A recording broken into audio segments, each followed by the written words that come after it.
Jacqueline வெளியில போனதுக்கப்புறம், ஒரு கூட்டத்துக்கு அவ்ளோ சந்தோஷம் தான் சொல்லணும்.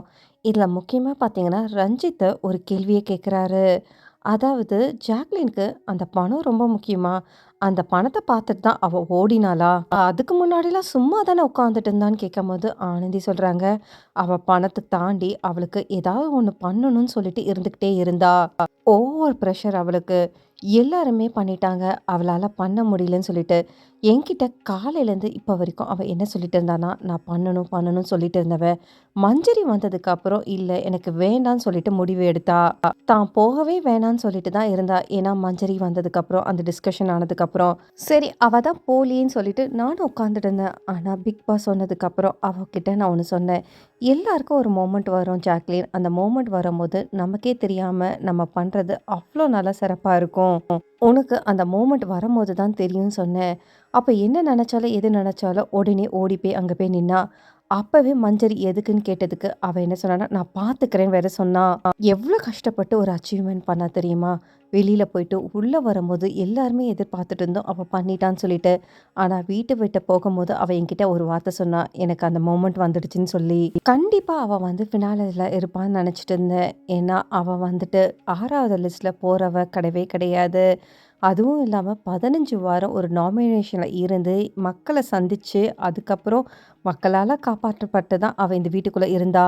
இது யாருக்கு சார் கிடைக்கும்னு சொல்லிட்டு ஆனந்தியும் சொல்றாங்க. ஆனா, அங்க இருக்கிற சிவாவும், ரஞ்சித்துமே ஒரு சர்க்காஸ்டிக்கா தான் பேசிட்டு இருக்காங்க.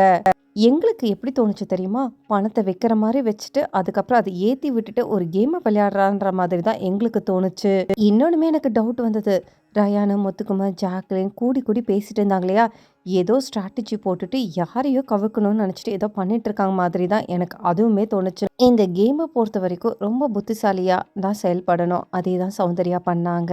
எவ்ளோ அழகா விளையாடிட்டு, அதுலயுமே கேம்லயும் இருந்தாங்க. அதையும் ட்ரை பண்ணாங்கன்னு சொல்லிட்டு சௌந்தர்யா பத்தியும் பேசிட்டு இருக்காங்க. பெட்ரூம்ல பார்த்தீங்கன்னா, மஞ்சரி, பவித்ரா, அதுக்கப்புறம் ரயான்லாம் பேசிட்டு இருக்காங்க.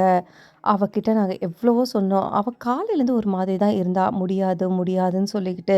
எனக்கு கூட ஓகே, சரி முடியாதுன்னா நீ போகாதன்னு சொல்லிட்டு சொல்லிக்கிட்டே இருந்தேன்.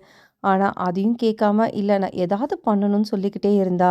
அதுக்கு மஞ்சரி சொல்றாங்க, "ரிஸ்க் எடுக்கலாம். ஆனா, அது எந்த சமயத்தில ரிஸ்க் எடுக்கணும்னு இருக்கு. இதில நமக்கு என்ன பண்றோம்னு யோசிக்கணும். நமக்கு ஃபினாலேல போறது ரொம்பவே முக்கியம். அதுக்காக தான் நான் குறிக்கோளா இருக்கணும். அதுக்கு தான் நான் அவகிட்ட அட்வைஸ் பண்ணிக்கிட்டே இருந்தேன். நீ போக வேணான்னு சொல்லிட்டு. திடீர்னு பார்த்தா அங்க போய் நின்னுட்டு நான் பண்ணுவேன்னு சொல்லிட்டு போய் நின்னா. ஸோ நான் அந்த மொமெண்ட்ல பார்த்தேன்னா, அவள வந்துட்டு டிஸ்கரேஜ் பண்ணக்கூடாதுன்னு சொல்லிட்டு தான் என்கரேஜ் பண்ணி, "நீ போய் நில்லு. உன்னால முடியும்னு" சொல்லிட்டு நானுமே சொன்னேன். இந்த வீட்ல அவ 15 வாரம் இருந்திருக்கா. 15 வாரம் இருந்து ஓட்டு போட்டு எவ்வளவோ கஷ்டப்பட்டு தான் இந்த நிலைமைக்கு வந்திருக்கா. அப்படி இருக்கும்போது நீ பார்த்தியா? அங்க அந்த கேங்கு அவ போனது அடுத்த செகண்ட் பார்த்தன்னா, ஒரு சந்தோஷமா டான்ஸ் ஆடிக்கிட்டு, பாட்டு பாடிட்டு ஒரு கொண்டாட்டமா இருக்காங்க. நீங்க அவ போனதுக்கு வருத்தப்பட வேணாம். அட்லீஸ்ட் கொண்டாடாம இருக்கலாம் இல்லையா? போய் கொஞ்ச நேரம் கூட ஆகல. ஆனா, அவ்ளோ கொண்டாட்டம் இவங்களுக்குள்ள. அதையுமே நம்ம சொல்ல முடியாது. ஏன்னா, இது அவங்களோட கேமா கூட இருக்கலாம். ஆக மொத்தம் அவ இந்த வீட்ட விட்டு போகும்போது, எல்லா ஃப்ரெண்ட்ஷிப்பும் சேகரிச்சுட்டு தான் இந்த வீட்ட விட்டு வெளியிலும் போயிருக்கா. ஃபேட்மேன் வந்து வீட்டுக்குள்ள இது 1 வாரம் முடிஞ்சு 2வது வாரம் இல்லையா? ஆனா, இப்ப பார்த்தீங்கன்னா, சைலன்ட்டா தான் இருக்காரு. மஞ்சரிய கூப்பிட்டு மஞ்சரியோட கேம் எனக்கு ரொம்பவே பிடிச்சிருக்கு. நான் அதுவும் இல்லாம டாப் 5 எப்படியோ மாறி போச்சு. தீபக் இருப்பாரு, ஜாக்லின் இருப்பாங்கன்னு நெனச்சுக்கிட்டு இருந்தேன். ஆனா, இப்ப பார்த்தா டாப் 5ல வேற மாதிரி மாறியே போச்சு. இந்த வீட்ல 2 கேங்கா சிரிச்சுக்கிட்டு சந்தோஷமா இருக்காங்க. ஒரு கேங் பார்த்தீங்கன்னா, ரொம்ப சோகமா இருக்காங்க. சாப்பிடுறதெல்லாம் சாப்பிடுறாங்க. அங்க இன்னொரு பக்கம் பார்த்தீங்கன்னா, டான்ஸ் ஆடிக்கிட்டு ஆட்டம், பாட்டம்ன்னு சொல்லிட்டு ரொம்பவே கொண்டாட்டமா இருக்காங்க. ஜாக்லின் போன கொஞ்ச நேரம் தான் ஆச்சு.